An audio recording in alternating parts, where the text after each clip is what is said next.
Que Deus abençoe a cada um de nós que estamos aqui bem cedo, desejosos de compartilhar a fé que nos é comum. Gostaríamos, então, de estar também agradecendo ao nosso querido Deus, a irmã Nayara, a cada um daqueles que estão aqui conosco, que nesse momento, entende que nós estamos agora aqui participando desta hora, que o Espírito de Deus esteja conosco e que nós possamos de fato, termos um encontro com estas verdades que o nosso Deus deseja que nós as apreciemos e que também que a gente venha a vivê-las. Com relação a este assunto do bom combate, o bom combate é aquele bom combate que ele deve ser travado instante a instante, porque não existe folga nesta luta. Nós, de fato, estamos numa hora que temos o inimigo de Deus cada vez mais se fortalecendo, mas junto com isso, graças a Deus, veio novamente essa mensagem de 1888, para que nós possamos agora ser fortalecidos pelo poder de Deus e assim nós sermos vitoriosos. Então, gostaríamos de cumprimentar a todos e agradecer, principalmente ao nosso Deus.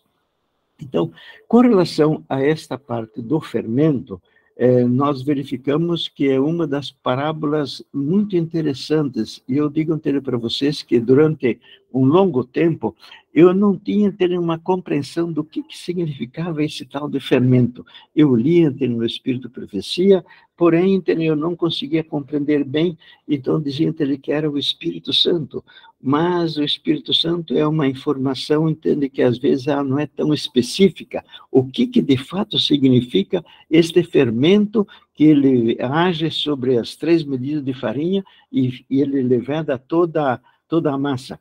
E nós gostamos de constatar de que isto dele levedar toda a massa significa que nós, então, podemos, de fato, sermos vitoriosos constantemente pelo poder da palavra de Deus, possibilitando que Jesus Cristo venha viver a sua vida em nós. E nós sabemos que existe, com relação a andarmos na linha da maneira como Deus espera que a gente ande, nós sabemos que existe uma outra tentativa, que seria aquela de forçar a nossa natureza humana a ela mesma produzir esses bons frutos. Porém, nós sabemos que isso é algo que está fora, totalmente fora da realidade, porque uma má árvore que somos nós, que é o nosso ego, que a nossa natureza humana pecaminosa, ela não pode de forma nenhuma guardar a lei de Deus. E nós sabemos da experiência que nós mesmos já tivemos com relação a esta realidade que, de fato, ela não funciona.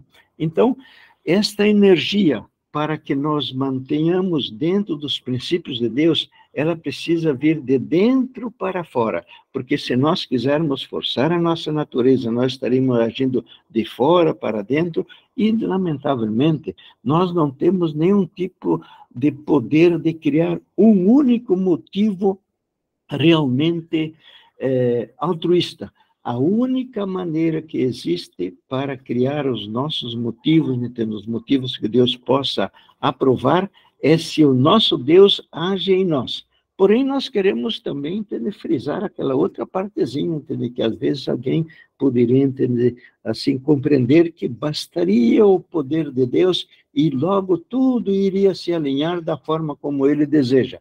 Não, nós sabemos do Espírito de Profecia que nos recomenda que nós devemos orar como se tudo dependesse de Deus, mas nos empenhar como se tudo dependesse exclusivamente de nós. Então, quando nós temos a união da ação divina junto com a ação humana, então agora nós podemos esperar que tenha sucesso. E nós, eu creio que nós mesmos já tivemos essa experiência, uma triste experiência, né?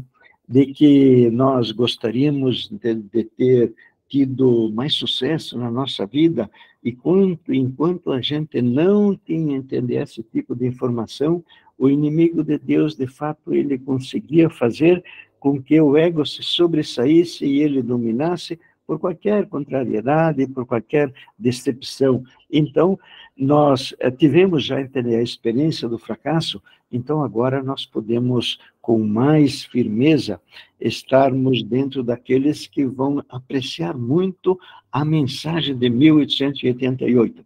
E nós sabemos dele que quando isso acontece, então o nosso ego passa a não reinar mais. E, de fato, no livro de Romanos 6, o apóstolo diz, não reine, pois, o pecado em vosso corpo mortal, de modo que obedeçais em todos os seus apetites perversos. Então, nós gostamos muito dessas recomendações que nós temos. Então, falamos mais um pouco, então, a respeito do fermento. Nós sabemos que o Espírito por si mesmo define que o fermento significa a atuação do Espírito Santo em nós, não somente no sentido de nos dar o novo nascimento, mas também nos amparando nas nossas necessidades. E então, hoje, nós estamos, como movimento adventista, muito desejosos de participarmos tanto da chuva temporã como da chuva serôdia. Seja a chuva temporã ou seja a chuva serôdia, nós estamos conversando a respeito da ação do Espírito Santo em nós. E, às vezes, poderia-se alguém esposar a ideia de que o Espírito Santo iria agir dentro de mim. Mas quando o Espírito Santo for agir dentro de mim, o que teria que o Espírito Santo vai fazer, além de nos trazer Jesus Cristo, para ele viver a sua vida em nós?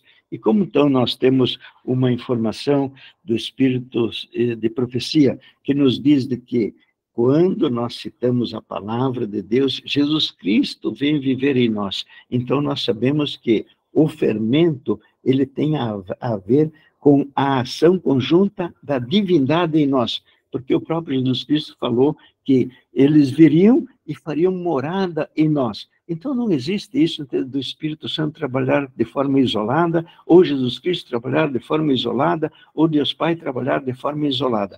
É o conjunto inteiro que está interessado no sucesso dos nossos irmãos, no sucesso da sua igreja.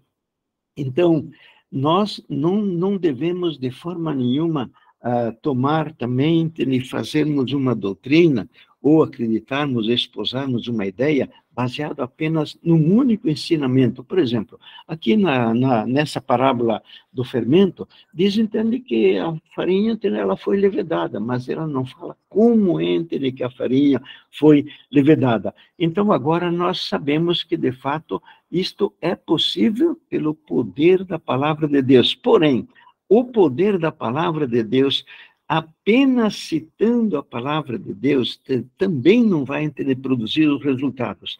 Nós sabemos que Jesus Cristo, que foi o mestre e que se serviu do poder da palavra de Deus, porque o desejado de todas as nações, na página 88, disse que para cada tentação ele tinha uma única resposta. Está escrito. Mas ele não apenas falava o está escrito, ele tinha uma vida devocional tremendamente alta, totalmente dedicado a Deus nas suas orações, e uma das realidades que nós mais apreciamos é quando o apóstolo Paulo nos diz, orai sem cessar, ou seja, termos um espírito ligado a Deus, uma mente ligada a Deus, enquanto nós vamos passando por todas as dificuldades que a cada dia o inimigo ele tem a possibilidade de nos levar. Então, com relação aos hábitos, porque nós sabemos que os hábitos formam o caráter. Entendeu? Muitos atos formam o hábito e muitos hábitos formam o caráter. E nós sabemos que um hábito, com alguma coisa perto de 3 semanas, ele pode ser alterado. Então, nós gostaríamos muito de que nós pudéssemos ter a cada instante a nós edificarmos o nosso caráter sobre a rocha. Jesus Cristo falou que se nós dedicássemos sobre o ego, sobre a areia, viriam as tentações e aquele caráter iria ser demolido bem facilmente pelo inimigo de Deus. Porém, se a gente construir sobre a rocha, ele de fato pode suportar todas as tentações, porque na verdade quem dá a entender o poder e quem faz a principal obra nesta ação da vitória, de nós fazermos que nem o apóstolo Paulo, de chegarmos no final da vida ou no final de cada dia e dizer assim: Senhor Deus, eu combati o bom combate, guardei a fé, agora, entendeu, eu estou, entendendo, de acordo com a sua vontade pela sua graça. Então, quando nós unirmos, então, o poder de Deus junto com o nosso esforço pessoal, então nós podemos obter a vitória. E nós nos lembramos de um dos mensageiros de 1888, quando ele, entende, se refere a Alexandre o Grande, diz que aqueles soldados que trabalhavam, que lutavam junto com ele, tinham, entende, muita alegria a hora que chegava na hora da vitória, porque eles sempre venciam. E nós podemos ter este tipo de realidade, porque o próprio Ellen White nos diz que os pontos fracos nossos, eles podem, pela graça de Deus, se transformar nos pontos fortes. Então, tudo aquilo em que o inimigo já andou nos cirandeando para que nós façamos a vontade dele, agora nós podemos virar o jogo, porque o próprio apóstolo escreveu: tudo posso naquele que me fortalece.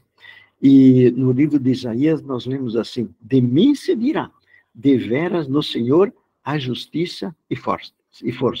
E veja, entende, que ele fala que de mim, entende, que sabemos muito bem da nossa fraqueza, sabemos muito bem da nossa fragilidade. Com relação a nós sermos batizados com fogo, Jesus Cristo, de fato, falou assim, entende? No livro de Mateus 3,11, eu creio que foi João Batista que escreveu assim, ele disse: ele vos batizará com o Espírito Santo e com fogo. E nós sabemos, entende, que no livro de Isaías, a palavra é relacionada com o fogo.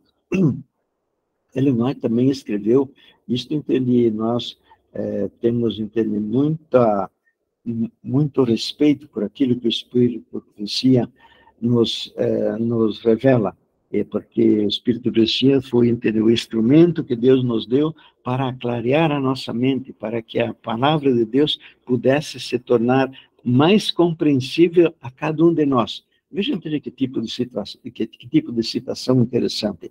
A vida nas palavras de Deus. Jesus declarou: as palavras que eu vos falei são espírito e são vida. A palavra recebida em fé traz o espírito e a vida de Deus para a alma. Então, nós estamos muito agradecidos a Deus, porque o pastor Jones, o pastor Wagner, nos trouxe, entende, esse tipo de informação. A palavra recebida em fé, ela traz o espírito e a vida. Então, se nós estamos ansiosos de recebermos o Espírito Santo, seja naquela figura da chuva serôdia, ou seja naquela figura da chuva temporã, nós, então, sabemos qual é o caminho que nós temos para nós recebermos a palavra de Deus, que ela é um fogo consumidor das nossas dificuldades, um fogo consumidor das nossas deficiências. Então, em Cristo Jesus, nós podemos, de fato, nos declarar vitoriosos, porque o próprio apóstolo disse: de tudo posso naquele que me fortalece. Agora, vamos falar um pouco a respeito do que significa a qualidade de vida. Ora, a qualidade de vida significa nós termos equilíbrio na vida. E o equilíbrio significa nós termos êxito na nossa vida, tanto no que compete à nossa vida física, familiar, social, mental, financeira, profissional, e principalmente dentro da área espiritual, porque essa, entende, é a mais importante. Nós aqui no Brasil, entende, nós também colocamos esta chamada bem de leve, entende, com relação à ordem, por causa que nós aqui no Brasil, nós vivemos dentro de um ambiente bem diferente, por exemplo, do ambiente nos Estados Unidos ou no ambiente da Europa. Lá eles são muito mais ordeiros do que aqui no Brasil. Então, nós lembramos que no 1 de Coríntios, nós lemos assim, que era para nós fazer tudo com decência e ordem. Então, nós sabemos que a ordem, ela tem aquela lei, e Ellen White diz que a ordem é a lei do céu. Então, se a ordem é a lei do céu, nós devemos agora já estar nos aproximando do ideal de Deus. Nós sabemos que a lei da ordem é bem simplesinho, um lugar para cada coisa e cada coisa em seu lugar. Então, que cada um de nós tenha êxito também nesse aspecto. Porém, quando nós vamos na vida, então, estabelecer as nossas prioridades, nós sabemos que se nós tivermos muito êxito numa área e nós tivermos dificuldade numa outra área, nós não estamos, então, assim, equilibrados. E quando nós lemos no mandamento do sábado assim, e farás toda a tua obra, aqui está, então, o mandamento nos recomendando e nos ordenando a que nós tenhamos equilíbrio, que nós possamos, então, não ser como aquele tenista que ele joga todas as bolas, entende? Ele usa a raquete apenas com a mão direita e esse músculo, então, direito dele fica bem forte, bem desenvolvido, e o da mão esquerda, então, ele ficaria, entende, bastante definhado. Então, na verdade, seria um jogador entre que ele estava como que deficiente, ele estava aleijado, porque o músculo de um lado ele estava totalmente diferente do outro. Então, quando nós, então, vamos estabelecer as nossas habilidades, quando nós vamos, então, estabelecer as nossas prioridades do nosso dia a dia, nós devemos, então, sempre ter um princípio que é esse daqui. Na vida, é mais importante de que a gente obtenha o êxito na maneira de fazer e não no jeito de fazer, e não exatamente naquilo que vai fazer. Por exemplo, eu poderia ter de ganhar bastante dinheiro, porque de vez em quando o dinheiro poderia ser um alvo que alguém gostaria, de fato nós necessitamos dele. Porém, se nós ganharmos muito dinheiro de uma forma desonesta, nós obtivemos nada mais do que um grande fracasso. Com relação às tentações, porque o nosso título é o bom combate, com relação às tentações, nós sabemos também que a única coisa que nós podemos obter de êxito é ganharmos uma batalha. Uma tentação nós podemos vencer, mas isso não significa que nós vencemos a guerra contra o inimigo. Por quê? Porque ele vai nos trazer novas batalhas constantemente.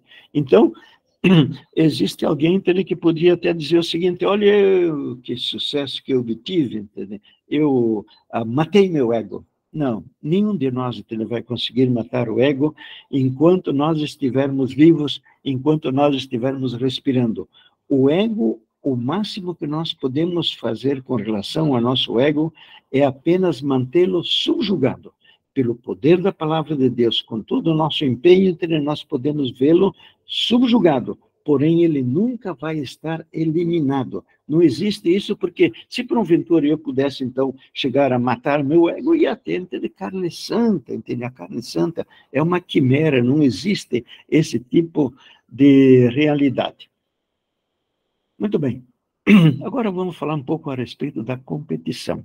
Nós sabemos que dentro do movimento adventista, lamentavelmente, ainda é estimulada a competição, aquela que é aquela competição egoísta, onde eu vou, faço alguma coisa, dentro de uma atividade esportiva, e ergo os meus braços, em sentido de vitória, quando deu gol, quando deu qualquer tipo de marcação de ponto. Nós sabemos que os anjos fazem competição, mas eles fazem uma competição altruísta.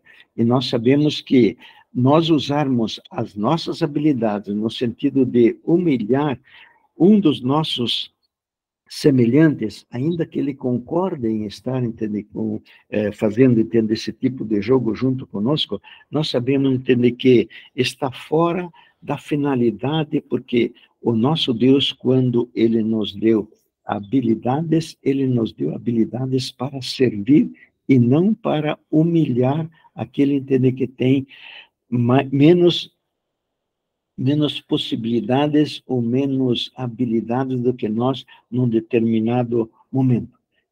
Sabemos que as diferenças que existem entre nós e o nosso semelhante, elas deviam ser motivo de lamentação e não motivo de orgulho. E nós sabemos que também vamos chegar então eu falo como movimento adventista, nós vamos chegar a dar a grande alegria ao nosso Deus, e nós estamos nos aproximando deste momento. Agora nós estamos dando os primeiros passos com relação a esse tipo de realidade, porque agora o movimento adventista está reconhecendo e descobrindo aquele poder que Jesus Cristo falou quando ele estava se despedindo dos apóstolos. Todo o poder me foi dado no céu e na terra. E agora entre nós estamos como movimento adventista, conhecendo e também provando a realidade da ação desse poder dentro de nós. E nós estamos, então, nos treinando, e de fato nós vamos chegar a ter aquela grande, a dar aquela grande alegria ao nosso Deus e Pai. No livro do Apocalipse, desculpa, no livro do Apocalipse, nós temos um relato muito interessante no Apocalipse 9, no versículo 7 e 8, onde ele fala entre lá dos muçulmanos, e ele os descreve assim: os seus rostos eram como rostos de homens, e tinham cabelo como cabelo de mulheres, porque eles usavam barba e eles usavam também o cabelo comprido. Então, o livro do Apocalipse, então, ele dá esse tipo de dica. Ele diz, seus rostos eram como o rosto de homem, e tinham cabelo como cabelo de mulheres. Também um outro aspecto que também nos chama a atenção hoje, no mundo, nós temos uma violação quase que na sua totalidade do mandamento do livro de Deuteronômio 22:5. A mulher vai usar roupa que nem mulher, e o homem vai usar roupa como homem. E hoje nós, então, estamos vendo que o pecado da semelhança, nós vemos também que ele está quase querendo absorver a maioria da ala feminina. E também nós vemos alguma discrepância também dentro da vestimenta da ala masculina. No entanto, nós sabemos que é possível nós nos alinharmos de acordo com aquilo que Deus está nos orientando. Agora, com relação a nós sermos provados, de fato, Deus Pai, ele sabe muito bem nos provar, ele sabe muito bem nos levar àquilo que ele fala no refidim. Ele queria demonstrar para os israelitas que eles tinham algum defeito de caráter, então os levou lá no local e mandou eles fazer um acampamento, e não tinha água.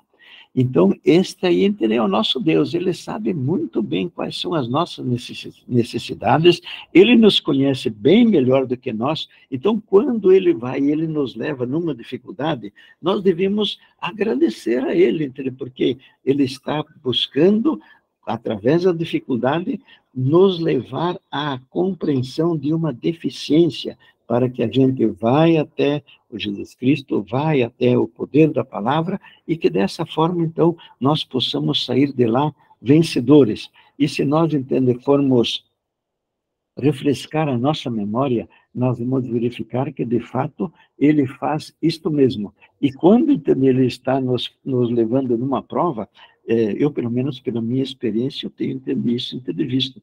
Ele não se comove muito se nós pedimos para mudar a prova, não. Ele vai em frente, ele não se liga muito com as nossas súplicas, nem com os nossos choros, nem com as nossas lamentações. Ele vai em frente porque, de fato, ele nos ama com aquele amor verdadeiro. Ele quer que nós saiamos fora daquelas áreas onde o inimigo ainda está convertendo a cada um de nós, pelo menos naquele ponto, em súditos. E então, o nosso Deus, que nos quer vitoriosos, ele faz esse tipo de trabalho. E nos lemos no livro de Amós, no capítulo 4, de fato, lá, quando alguém quer recordar a maneira como Deus age, ele pode ler o capítulo 4, no versículo 6 e 13, onde nós lemos a seguinte, de onde Deus Pai, ele diz por 5 vezes, ele diz que ele trouxe dificuldades, e ele mudou a dificuldade, e depois ainda ele lamenta,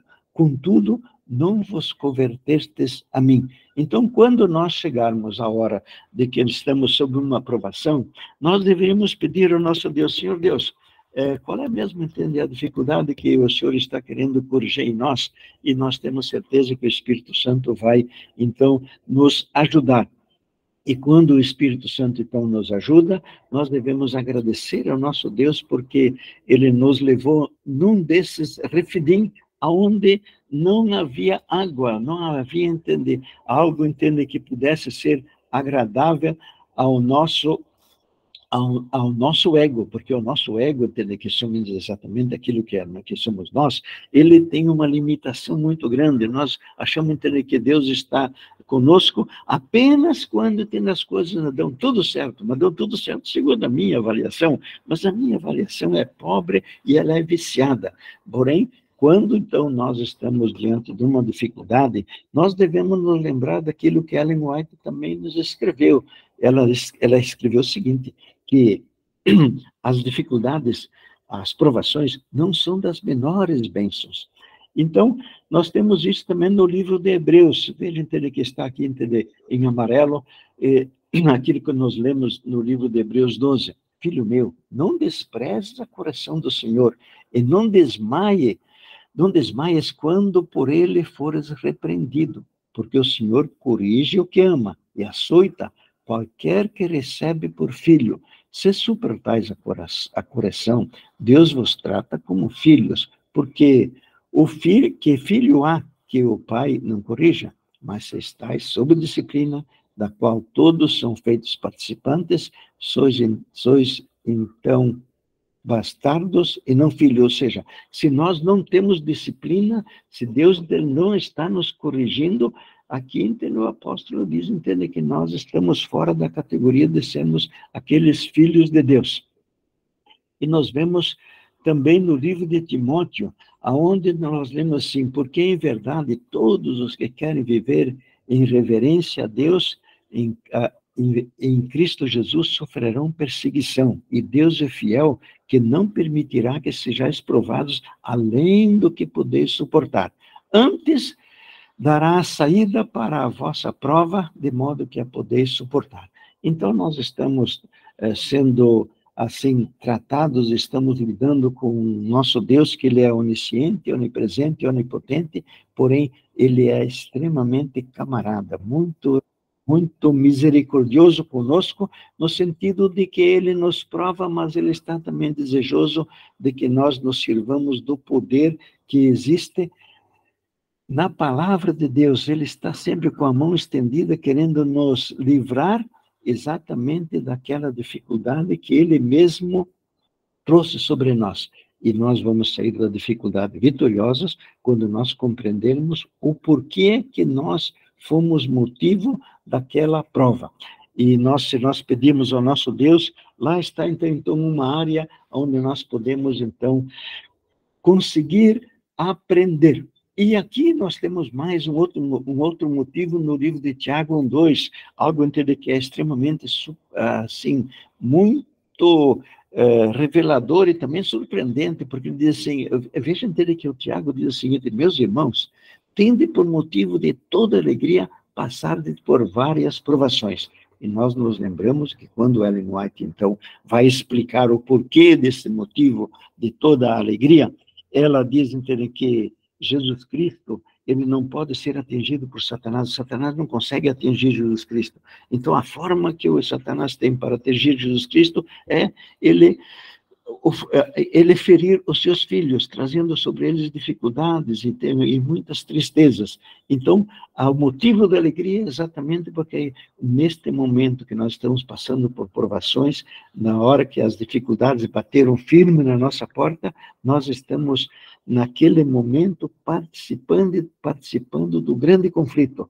Como o inimigo não pode ferir Jesus Cristo, está nos ferindo a nós. E nós temos certeza que Deus Pai está anotando a maneira como nós, então, agimos nesta hora das dificuldades. Então, pela graça de Deus, que cada um de nós tenha a bênção de nos recordar do Tiago 1:2, e assim nós termos aquele motivo de grande alegria. E, de fato, eu me lembro dele que foi o Lutero, entende, que escreveu, Ellen White também, entende, também escreveu que se nós conhecermos a Deus da maneira como nós devemos estar conhecendo, nós íamos ter o mesmo tipo de sentimento na hora que as coisas dão certo, como na hora que as coisas dão errado. E nós sabemos que quando nós chegamos lá na paz celestial, e nós pedirmos assim ao Senhor Deus e Pai, Senhor Deus, por que o Senhor consentiu que tal fato inteiro me acontecesse? E Ele, obviamente, vai ter, nesta hora, a oportunidade de nos dizer o porquê. E quando quando Ele, então, nos porque nós sabemos que nós vamos bater palma, porque senão o nosso Deus precisaria, entretanto, nos pedir desculpa por algo que ele tivesse consentido. Então, quando chega na hora da tentação, nós temos 4 perguntas, entende, que nós devemos, então, responder. Primeiro de tudo, Deus me ama? De fato, nós sabemos que sim. Ele poderia ter evitado que essa dificuldade chegasse até mim? Obviamente, ele entende, nenhum passarinho que ele cai se ele não assina embaixo. Então, a conclusão, se ele me ama, ele poderia ter evitado, e ele não me evitou, é porque ele viu, entende, e de fato existe uma bênção para mim nesta hora, ainda que meus olhos e minha compreensão não estejam conseguindo examiná-la e nem compreendê-la. Porém, é uma realidade. E quando nós chegarmos lá na paz celestial, nós vamos entender, ouvir de Deus nos dizendo onde é que estava essa realidade. Então, quando nós estamos diante de uma grande dificuldade, devemos fazer aquilo que o apóstolo Paulo escreveu. Primeiro ele disse assim, em tudo dai graça. Mas logo em seguida ele também escreveu, por todas as coisas é que nós devemos dar graça. Então, pela fé, não pela compreensão, mas pela fé, sabendo quem é Deus, sabendo que Ele consentiu, ainda que seja a coisa mais triste dentro da nossa compreensão, se nós tivermos fé, se nós tivermos, de fato, a consciência que Deus Pai é onisciente, onipresente, onipotente, e que Ele assinou embaixo, nós vamos agradecer pela fé. Não porque nós compreendamos, porque, de fato, nós estamos cheios dos nossos porquês, e uma hora, se eu tiver oportunidade, eu conto algumas das nossas experiências, mas eu sei que vocês também têm as vossas próprias experiências, e que elas sempre batem. Então, quando nos vem a grande dificuldade, nós sempre devemos lembrar de que ela foi consentida por aquele que nos ama, por aquele que morreu por nós, e que nisto tem uma lição que nós devemos aprender. Há algo conosco que não está andando bem, então por isso que ele possibilita que as dificuldades, os problemas, as provas, as angústias, as decepções cheguem até a nossa porta. E nós lembramos também daquele provérbio bem antigo dos marinheiros, né? Diz que mares calmos não formam bons marinheiros. Agora eu vou ler, entender, essa citação que nós temos no Maior Discurso de Cristo, que ela é extremamente interessante, e eu gostaria muito de que a minha memória sempre me lembrasse na hora que as dificuldades chegam até a mim, e que eu também não vá cometer o erro que Ellen White faz aqui entre referência. Ela diz o seguinte, quando tomamos em nossas mãos o manejo das coisas, com que temos de lidar, e confiamos em nossa própria sabedoria quanto ao êxito, ou seja, eu nem peço entender a opinião de Deus, nem peço que o Espírito Santo endosse aquilo que eu vou fazer, porque, de fato, eu estou muito sabendo que aquelas coisas são assim mesmo, eu já vou lá e faço. Chamamos sobre nós um fardo que Deus não nos deu, e estamos a levá-lo sem sua ajuda. Estamos tomando sobre nós mesmos a responsabilidade que pertence a Deus. Olha bem o que nós estamos fazendo quando então nós vamos enfrentar uma dificuldade sem a orientação de Deus. A responsabilidade que pertence a Deus, pondo-nos de fato em seu lugar. Podemos então ter ansiedade e antecipar perigos e perdas, pois é certo sobrevir-nos. Mas quando deveras acreditamos que Deus nos ama e que nos quer fazer o bem, cessamos de afligir-nos a respeito do futuro. Confiaremos em Deus como assim como uma criança confia em um pai, em um amoroso pai. Então, desaparecerão as nossas turbações e tormentos, pois a nossa vontade fundir-se-á com a vontade de Deus. Então, que cada um de nós tenha esta bênção de acatar estas informações, essas instruções que o Espírito de Profecia nos diz, e que nós, ao chegarmos no final da nossa vida, ou de um melhor, que nós possamos, então, chegar ao final de cada dia, olhar para o dia na hora das nossas orações, no final do dia, e dizer assim para Deus Pai: Senhor Deus Pai, hoje eu combati o bom combate, acabei a carreira, guardei a fé.